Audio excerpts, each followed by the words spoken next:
Hello everyone, welcome to test 6.2 practice. Our focus in this video is parametrics. Okay, so we're going to look at a couple of projectile parametric equations.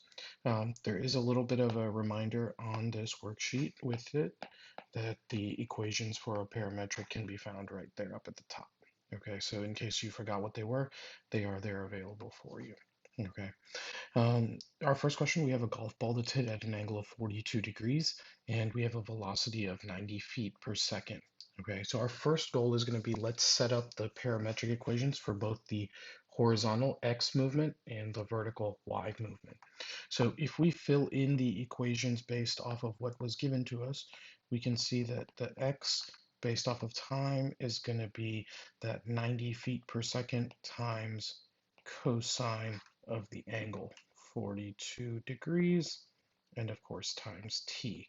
Now, usually what you do is you'll take this and then we'll punch it in the calculator and we'll simplify that answer a little bit just so that it's easier for us to read. So we have x of t is going to be equal to 66.883 times t. And so, of course, this is just if you punched in 90 times cosine 42. Okay. Let's also look at our vertical equation, which is the y sub t, right?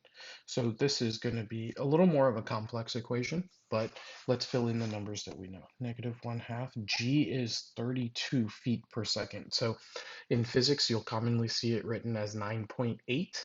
9.8 is in meters. This is in feet, okay? So don't get those two mixed up. You can use whichever one the units are going to match with, okay? And then we are going to use that same angle and speed. So we're going to have 90 sine 42 degrees t. And my initial height, because this one is on the ground, is +0. Okay. So this is, of course, my y0. That is just the initial height of the object. Okay. Now, if we again clean this up a little bit and make it look nicer, y of t, let's say, is equal to -16t squared plus, and we're going to have this time 60.222 t. Okay, and that's kind of what the simplified vertical equation comes out to. Okay, so now if we want to figure out when the ball hits the ground, we have part A done. If we want to see when the ball hits the ground, we're going to look at this second equation for part B. Okay, and what we're going to do is we're going to calculate when does this equal 0. Okay, and the most common way to solve this one is by just factoring it. Okay, so we'll just take out t from both of these. We get -16t plus 60.222. Okay, now if we take these and we solve them for when t is gonna work out, we get t equals 0. So basically when the ball starts on the ground, right, 0 seconds. And then after you hit it and it comes back down, t equals 60.222 divided by 16 when we solve it. And this comes out to approximately, after rounding, 3.764 seconds. Okay, and so what we've done now is we've found when you hit it times 0 up to 3.764 seconds. Okay, so now that we've calculated that, let's go ahead and also solve for part C. Now, part C is kind of an interesting one. It's asking us for when we reach the maximum height, okay? So the important thing here is to remember that the maximum of a projectile, it follows what a parabola does, right? So the maximum we're going to have is going to be at the vertex. So how can we find the vertex or the axis of symmetry? We've used it pretty commonly. We're going to use -b over 2a. Now, we're following, of course, on the y equation because we are trying to figure out the maximum for that one. All right.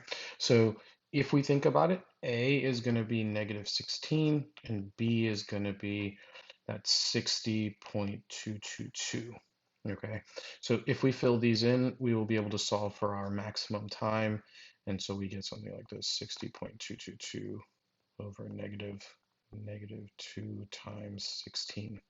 And if you think, yeah, the two negatives cancel each other out, and we can solve this, and it will be 1.882 seconds is our maximum time, right? Now the question is, well, what height are we at that point, right? So this is time, okay? But what about the height? So to get this height, what we can do is now just use this with the y equation, and we'll just plug in this number for that t, okay? So we'll do something like this, negative 16, 1.882 squared, don't forget that, plus 60.222 times that 1.882.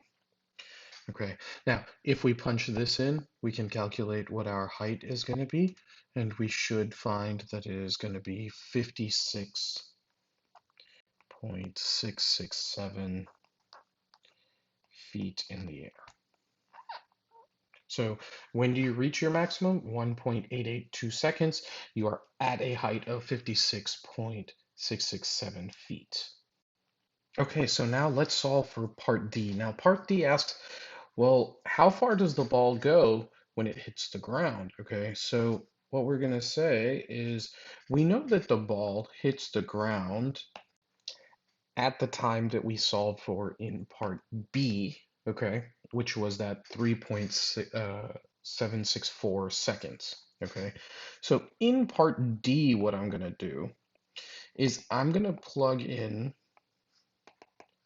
the answer from part B, which was t equals 3.764 seconds, it's kind of messy, into the xt equation.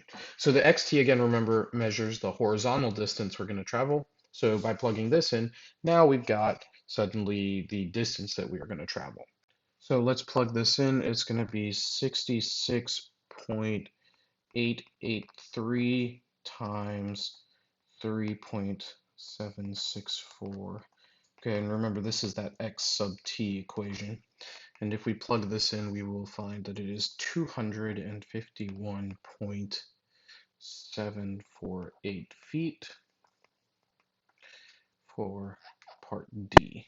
Okay, so things that we've calculated doing this problem, we've calculated how long until the ball hits the ground. We've found the height that it reaches. We've found the distance that it travels. Okay, let's take a look at another projectile here. And again, we're going to start out by writing the equations for this in part A. Okay, so remember, we write an x equation and a y equation. Okay, this time it's a little more interesting because the ball is not starting on the ground. It's actually being hit from 3 feet off the ground. So let's take a look at how this one looks. So the x equation is actually no different than what we started with last time. So x of t is just going to be the speed times the cosine of the angle times t. So we're going to have 205 cosine 62 degrees times t, of course. And again, we go and plug this in the calculator so that we can simplify what that term looks like, okay? Be careful about using the radian mode on your calculator. Make sure that you indicate to it that you are talking about degrees, okay? So we're going to have 96.242 t as our first equation.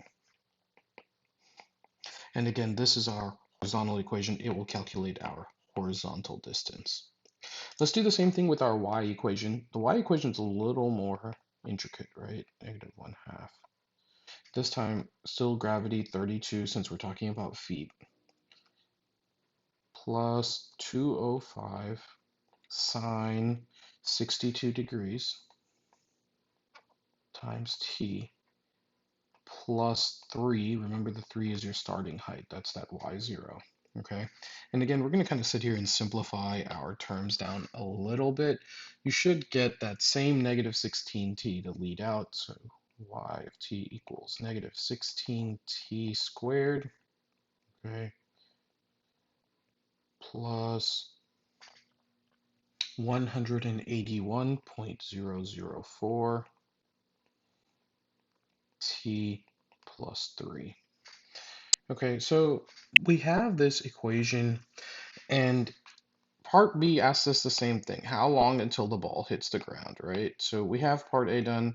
Part B, remember, we're going to set y of t equal to 0 to find when we hit the ground. The issue this time is that the y of t equation is more complex than what we had in the last one, okay? We can't factor this one, right? So what we're going to do is we're going to go back to Old Faithful. We're going to use quadratic formula, okay? And it looks kind of ugly, but just remember you have a calculator, so take advantage of that fact. Don't try to do any of this in your head. So we have something like this, negative 181.004 plus minus the square root of that same number, 181.004 squared minus 4 times negative 16 times 3, all divided by 2 times negative 16. Okay, and just being careful about this, I'll just remind you guys this is quadratic formula.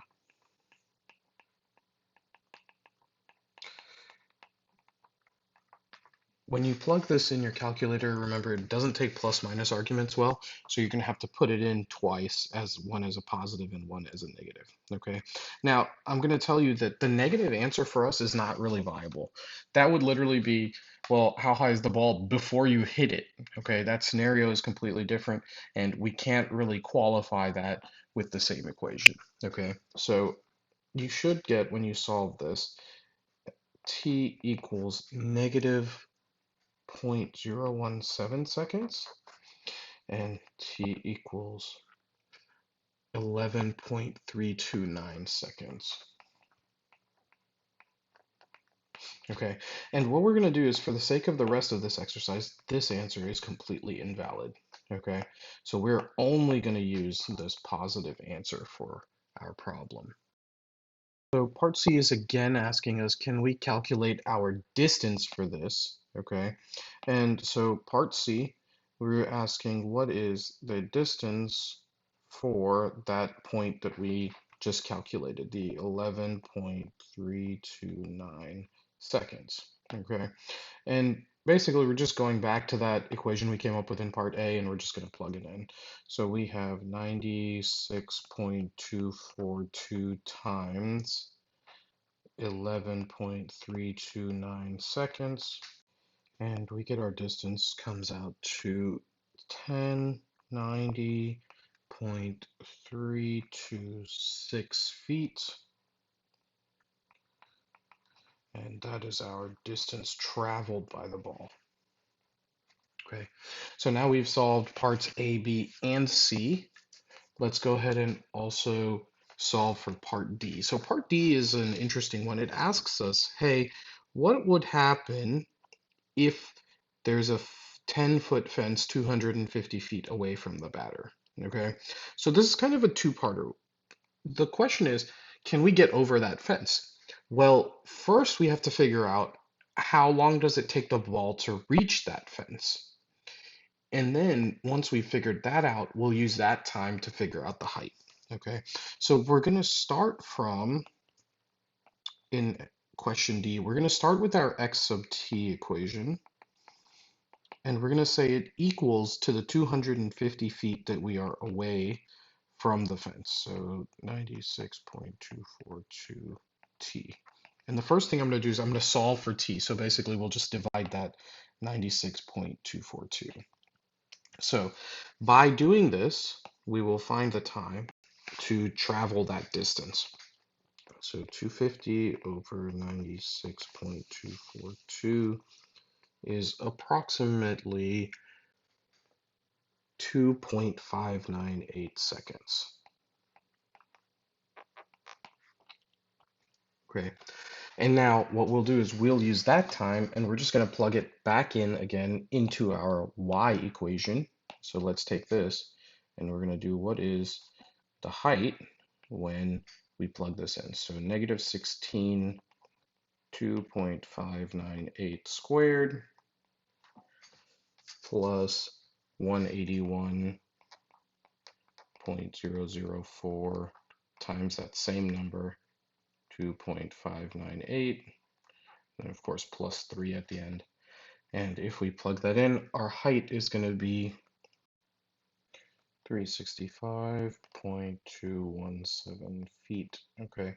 Of course, this is assuming that you round at the very, very end. Um, if you feel like you're off by a thousandth or a hundredth or something like that, that is probably a rounding issue. Now, as a conclusion, yes, we do clear this fence, right? Because the ball is 300 feet in the air and the fence is only 10 feet tall. So yes, we will go over the fence.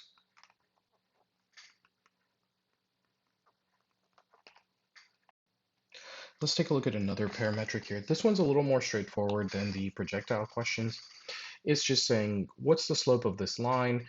And it's presenting you this line as a pair of parametrics. Okay, so there are two really easy approaches to this. You can use either one.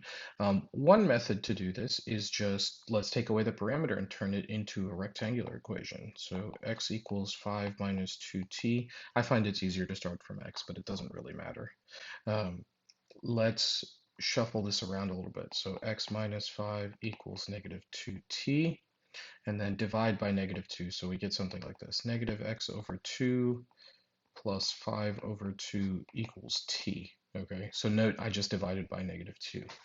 Now I'm going to use this equation and I'm going to plug it in for y over there. So we got y equals negative 3 times negative x over 2 plus 5 over 2.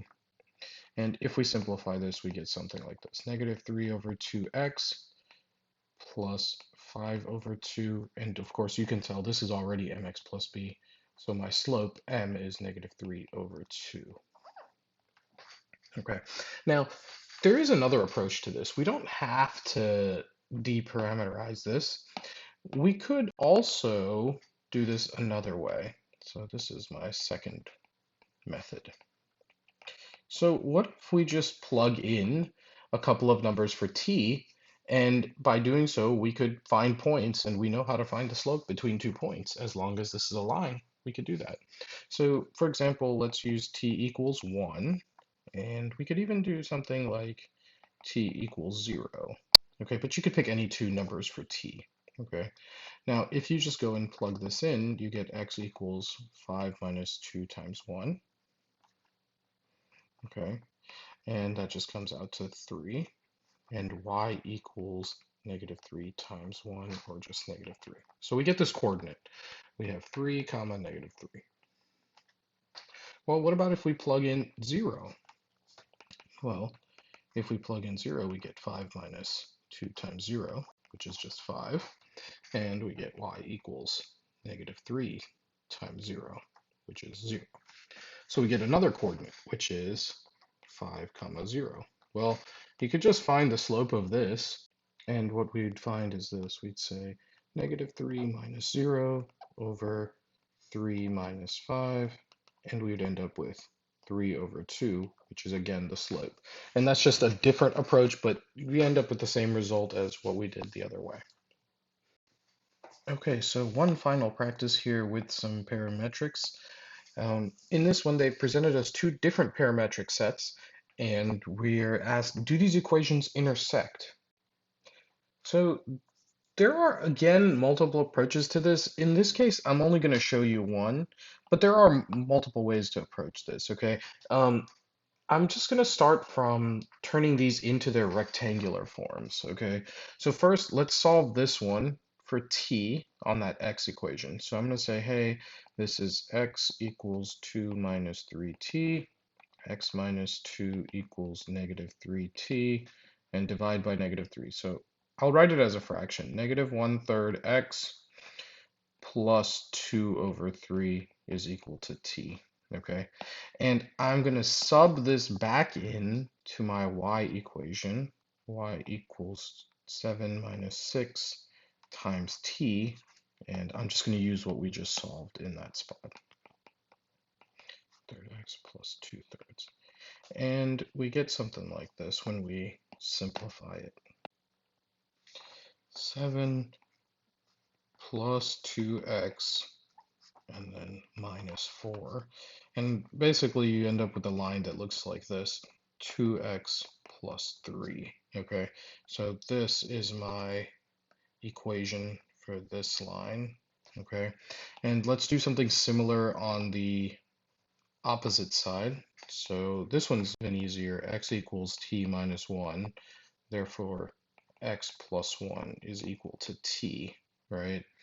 And we'll use that as our substitution in the y equation. So y equals 1 plus 2 times x plus 1, replacing t. Now, if we simplify this piece, we get y equals 1 plus 2x plus 2, and we actually come back to this, 2x plus 3. And suddenly we're like, hey, look at this. We have the same equation here and here. So these lines are actually the same. They are on top of each other. If you solved it like it was a system, you would find that there are infinite solutions, right? So these are the same, okay? And I would say, yes, they intersect at actually all points, okay, on the line. Now, you could also set the two x equations equal to each other and solve them, and then use that t value to check if the y equations intersect as well. That's another approach to doing it, but I'm not going to dive into that in this video. Okay. I hope these were helpful to you guys as examples. Good luck and happy studying.